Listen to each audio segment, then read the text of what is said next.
Yes guys, and welcome from me for yet another video on the legendary game Championship Manager 0102. So you can see what the subject is in the title right there.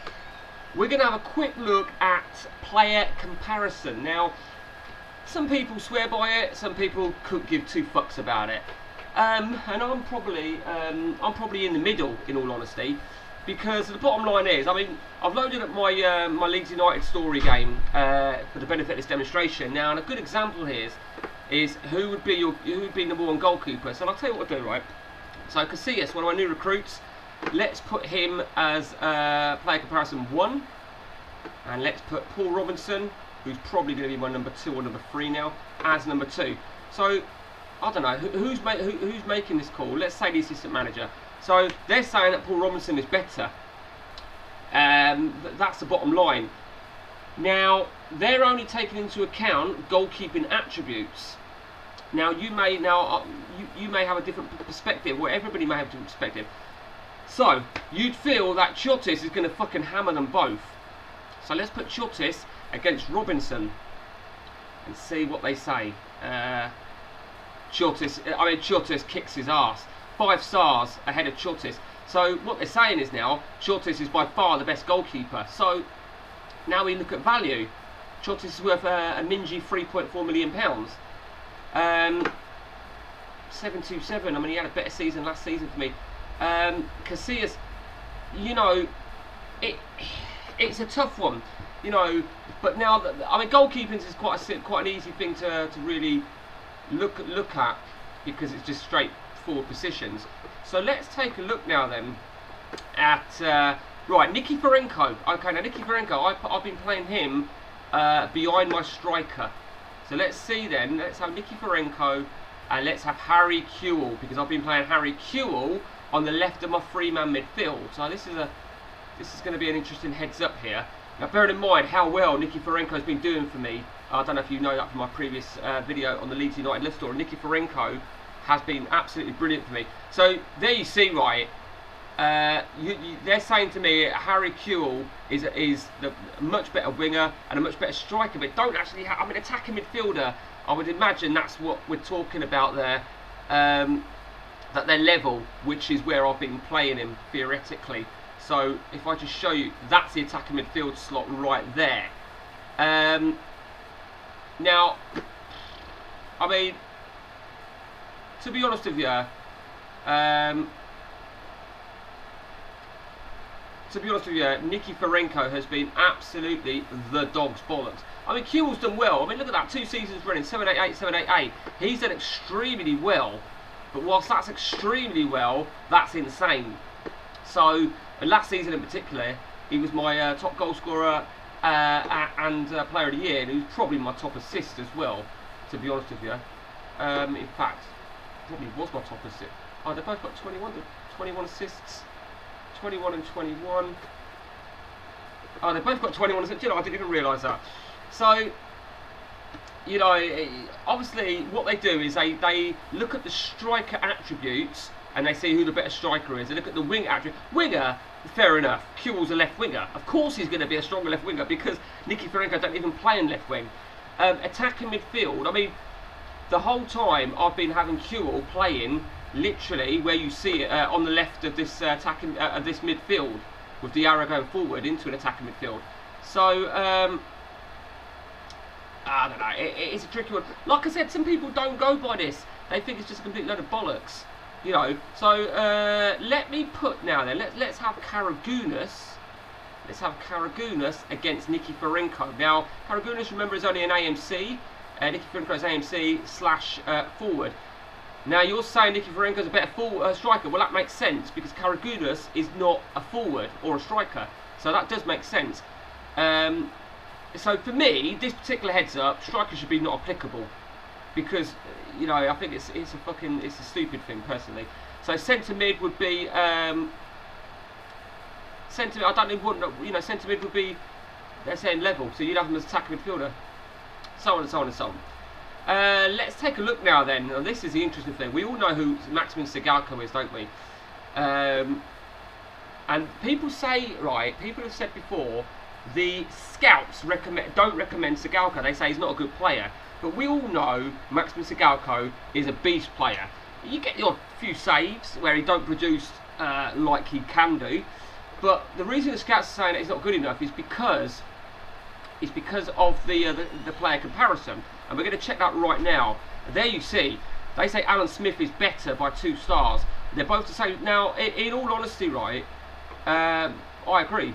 I agree in respect of Alan Smith has been absolutely monstrous for me. So you can stay fit, which he has done. Alan Smith has been absolutely brilliant for me. So, and Alan Smith has been playing mostly because of the non-EC thing. And last but not least now, let's go to Arkadiusz Bak. Let's go to Arkadiusz Bak against Nikiforenko. And the reason I want to try these two, because I've not even checked this, is because Arkadiusz Bak, my brother swears by playing him in the middle. He plays the same formation, or similar formation to what I've got, but he has 3 in the middle, and he has the right midfielder going with an arrow, and he has it as Bak, or the one in the middle, whatever it is. But he has Bak in there, and I always felt Bak was more forward, because he's a forward. But let's see what they say then. Right, okay, so fuck you, Baz.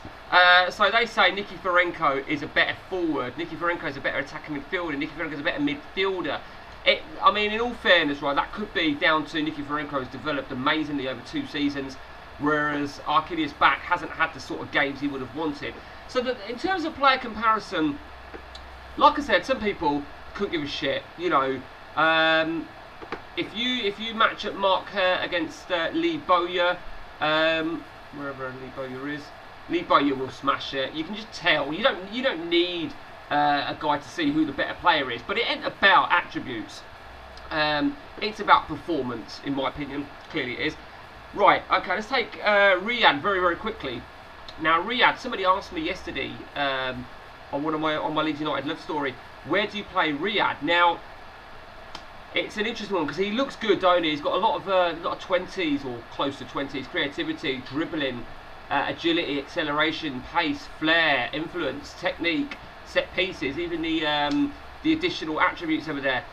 But he's not got anything on finishing, and of course for his position, you need finishing. So I'm finding he's playing where Nikiforenko plays. So over here,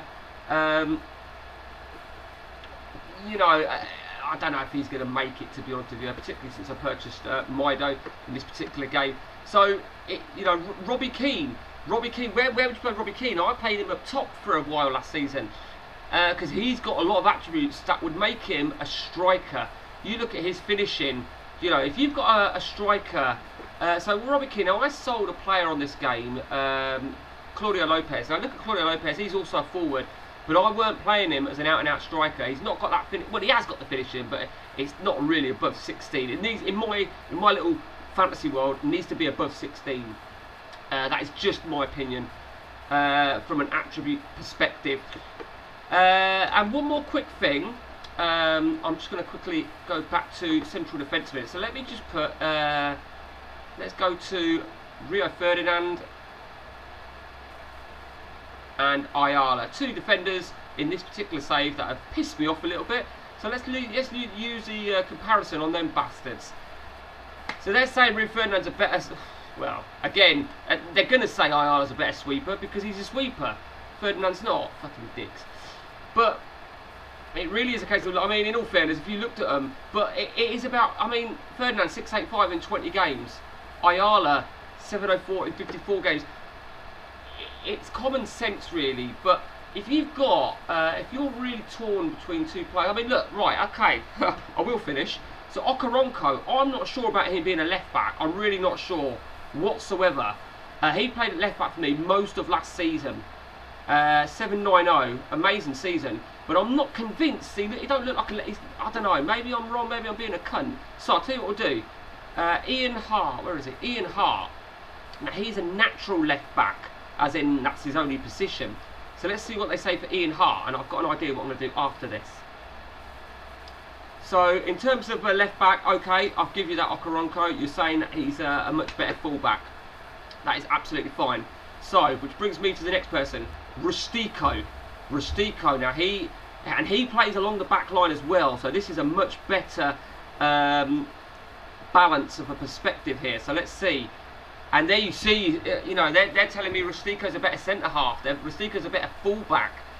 And also, Rustico is only left-footed, whereas Okoronkwo, so that's almost a beneficial thing for Okoronkwo. Of course, from this particular game perspective, Okoronkwo's a non-EC, so that goes against him. You generally look at some of these. I mean, Flair for a left back. How important is Flair for a left back? Well, depending on each of their own. Okoronkwo has the upper hand there. He has a better technique, and that's probably why he's killing it at left back. Rustico, I've been playing Rustico at centre half. So let me put Ayala against Rustico now and see what they say for centre. I'm only looking for centre halves here. I know it's going to tell me for left back. So there you see, they're telling me Rustico is a better centre half than Ayala.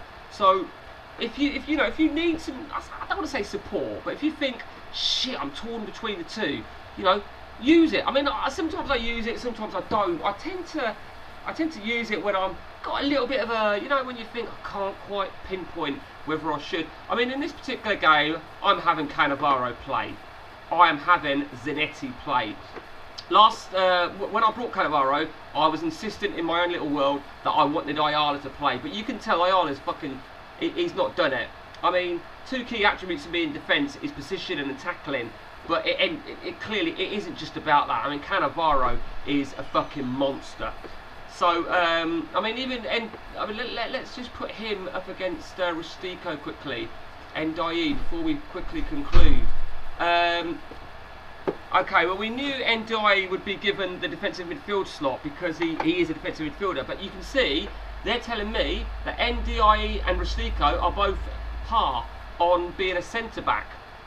It says par on a fullback as well, which I think is a little bit fucking strange, given the fact that Ndiaye is not a fullback at all. But the reason they've done that is because Rustico is a fullback, so they put a balance, and also the reason Rustico's not got the upper hand, which is what you would think he would have, is because look at Ndiaye, look at the crossing, 16, pace 20. He's got some good fullback attributes. So if you've got a dilemma in a game where you think, shit, my left back's been injured, I've not got a left back on the bench, Ndiaye is on the bench, he is either footed, and you take this, you remember this into account, you think, right, he can go at left back.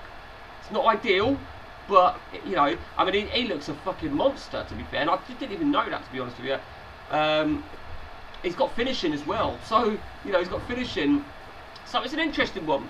So, if you've got anything to add on this, do share it with us. If you've got anything that I've missed, or that I'm completely oblivious to, do let us know. You know, share and share alike. And if you've got anything you want doing on CMO 102, do let us know, and I will try to do that for you over the forthcoming weeks. So until next time, guys, take it easy from me.